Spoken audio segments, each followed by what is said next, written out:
તો તમારા સાસુથી દાડી થાય ખરી અત્યારે? ન થાય પણ શું કરે, છોકરા હાથો કરવા પડે, છોકરા પેટ ભરવા તો કઈક તો કરવા પડે ને છોકરાને. સરસ.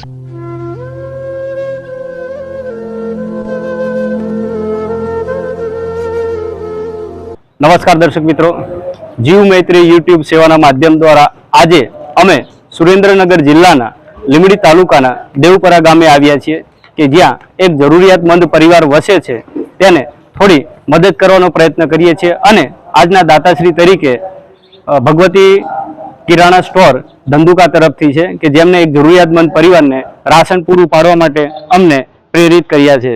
તો ચાલો મિત્રો ગામમાં મુલાકાત લઈએ.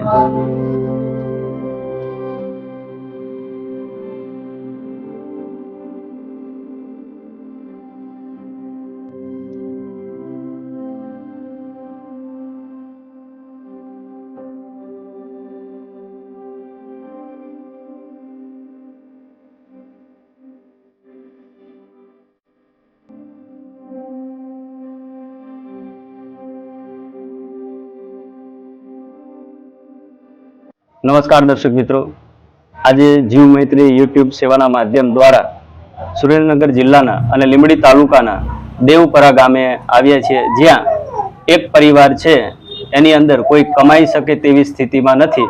તો એવા પરિવારની આપણે મુલાકાત લઈએ અને થોડો ટેકો આપવાનો પ્રયત્ન કરીએ. જય શ્રી કૃષ્ણ દાદીમા. તમારું નામ શું દાદીમા? રતનબેન. રતનબેન તમારું નામ. તો દાદીમા, તમારા ઘરેથી કેટલા સમય પહેલા ઓફ થયા? 15 વર્ષ.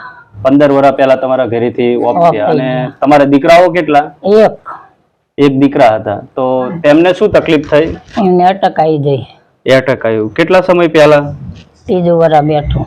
3 વર્ષ બેઠું છે અને એમને અટક આવ્યું છે. તો ઘરમાં તમારે એમના બાળકો કેટલા? 5. 3 દીકરીઓ 2 દીકરા. 3 દીકરીઓ અને 2 દીકરા.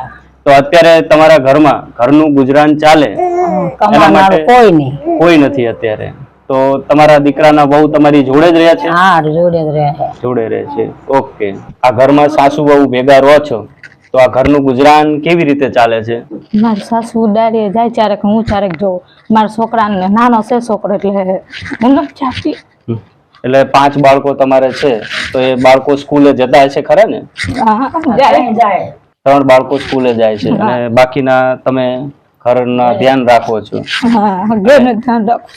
તો તમારા સાસુથી દાડી થાય ખરી અત્યારે? ન થાય પણ શું કરે, છોકરા હાથો કરવા પડે, છોકરા પેટ ભરવા તો કઈક તો કરવા પડે ને છોકરાને. સરસ. બેન દ્વારા જણાવવામાં આવ્યું કે છોકરાનું પેટ ભરવા માટે તો દાડીએ તો જવું પડે. દાદીમાંથી કામ તો થઈ શકતું નથી, પણ કહેવાય છે ને કે જેનું કોઈ આધાર નથી હોતું એ નિરાધારને પણ ઈશ્વર શક્તિ આપે છે. અને આ બાળકોના પેટનું ભરણ પોષણ કરવા દાદીમાં પણ અત્યારે આ ઉંમરે પણ દાડીએ જાય છે. તો બેન, તમારા પતિને આમ શું તકલીફ હતી? કશું રોગ નતો, ખાલી એમ અટેક આવી ગયું એમને, એકદમ જ આવું થઈ ગયું, અચાનક એવું થઈ ગયું એમને. તમારા પતિને એટેક આવ્યું છે અને કેટલો સમય આમ થયો? આ 3 વર્ષ હાલે એમને. તો બેન દ્વારા જણાવવામાં આવે છે કે તેમના પતિને એટેક આવેલ હતું અને એને 3જું વર્ષ છે. આ ઘર માટે કહેવાય કે અત્યારે કોઈ એવો આધાર નથી કે જેથી કરી અને એ પોતાનું ગુજરાન સરળતાથી કરી શકે. આ વિડીયોના માધ્યમ દ્વારા જે પણ કોઈ જોતા હોય અથવા તો ગામની આજુબાજુના વિસ્તારમાં, તો દેવપરા ગામે આ પરિવાર વસે છે, તમે એમને રાશન તેમજ અન્ય જીવન જરૂરિયાત ચીજ વસ્તુઓ પણ આપી શકો છો.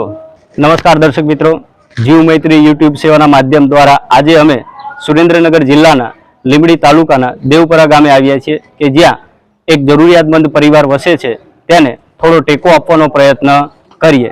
તો અમારી સેવા આપ લોકોને ગમી હશે તો અમારી આ ચેનલને અમારી ચેનલને